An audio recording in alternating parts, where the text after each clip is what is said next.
L'éclipse des souvenirs. Sur une plage abandonnée, une silhouette solitaire se dessinait à l'horizon. Les vagues se retiraient doucement, emportant avec elles les empreintes laissées dans le sable. Les cris des mouettes, perchées sur des rochers voisins, rompaient le silence. La silhouette appartenait à Clara, une femme aux cheveux d'argent, dont le regard azur reflétait un océan de souvenirs. Elle tenait à la main un ancien carnet de cuir, usé par le temps. C'était un objet précieux, rempli de photos, de notes et de lettres. Mais au fil des années, certaines pages s'étaient estompées, tout comme les souvenirs de Clara. Un jour, alors qu'elle contemplait une vieille photographie de famille, un étrange phénomène se produisit. Le monde autour d'elle sembla s'obscurcir, comme lors d'une éclipse. Clara fut soudainement transportée dans le passé, au cœur d'un moment figé dans le temps. Elle se retrouva entourée de visages familiers, d'éclats de rire et de moments heureux. Les couleurs étaient vives, les sons clairs.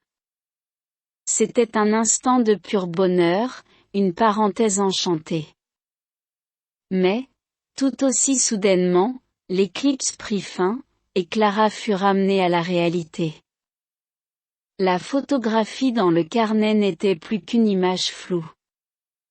Elle réalisa alors que chaque fois qu'elle se plongeait dans un souvenir, celui-ci s'effaçait un peu plus. Déterminée à comprendre ce phénomène, Clara décida de consulter un expert en mémoire.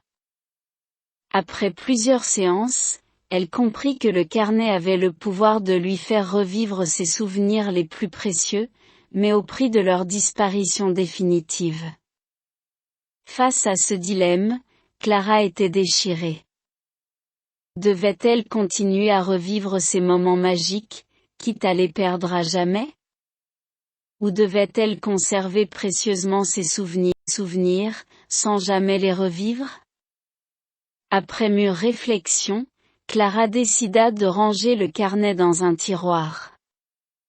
Elle préférait garder ses souvenirs intacts, plutôt que de les sacrifier pour quelques instants de bonheur éphémère. Mais la vie avait une autre surprise pour Clara. Quelques mois plus tard, lors d'une promenade sur cette même plage, elle rencontra un homme, Paul, qui semblait lui aussi perdu dans ses pensées. Ils se mirent à discuter et Clara découvrit que Paul possédait un carnet similaire au sien. Ensemble, ils décidèrent d'écrire de nouveaux souvenirs, de vivre de nouvelles aventures. L'éclipse des souvenirs avait beau avoir emporté certains moments du passé, Clara comprit que la vie était faite de nouveaux départs, de nouvelles rencontres et de nouvelles histoires à écrire. Et avec Paul à ses côtés, elle avait hâte de découvrir ce que l'avenir lui réservait. Nuit éternelle sur Marseille. La brise marine caressait doucement les façades des bâtiments, transportant avec elle des murmures d'antan. Tout semblait normal à Marseille, mais la nuit était tombée depuis bien longtemps et ne semblait pas vouloir laisser place au jour. Depuis maintenant 3 mois, la ville était plongée dans une obscurité totale. Les étoiles brillaient avec intensité, mais le soleil restait désespérément absent. Les rues, autrefois animées par les marchands, les touristes et les enfants jouant au ballon, étaient maintenant silencieuses, éclairées par les lueurs des lampes à huile et des bougies. La vie nocturne avait pris un tout autre sens. Les habitants, bien que déconcertés, s'étaient adaptés. Les marchés s'ouvraient en fin de soirée et les écoles fonctionnaient avec des horaires décalés. Au cœur de la ville, dans un petit appartement donnant sur le vieux port, Viviane cherchait à comprendre ce phénomène. Astrophysicienne de renom, elle avait été appelée par de nombreux médias pour fournir une explication rationnelle à cette nuit éternelle. Mais malgré ses recherches, le mystère restait entier. Un soir, alors qu'elle observait le ciel depuis son balcon, une silhouette apparut devant elle. Il s'agissait de Luc, un marin ayant passé de nombreuses années en haute mer.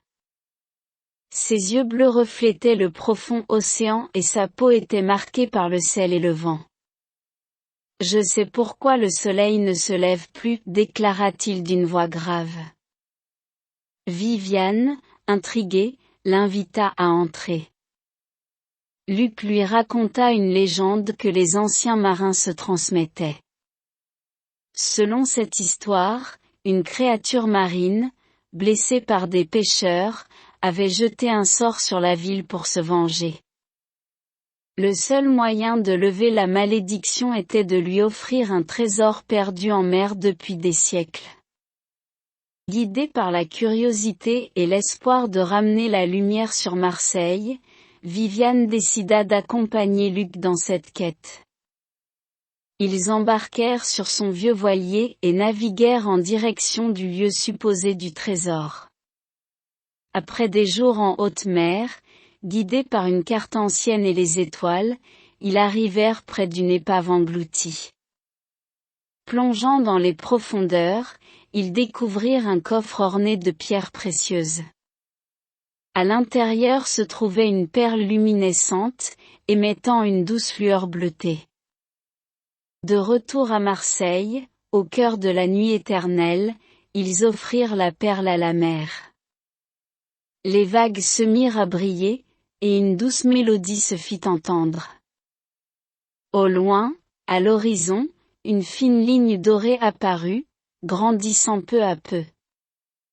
La nuit recula et le soleil, dans toute sa splendeur, éclaira à nouveau la ville.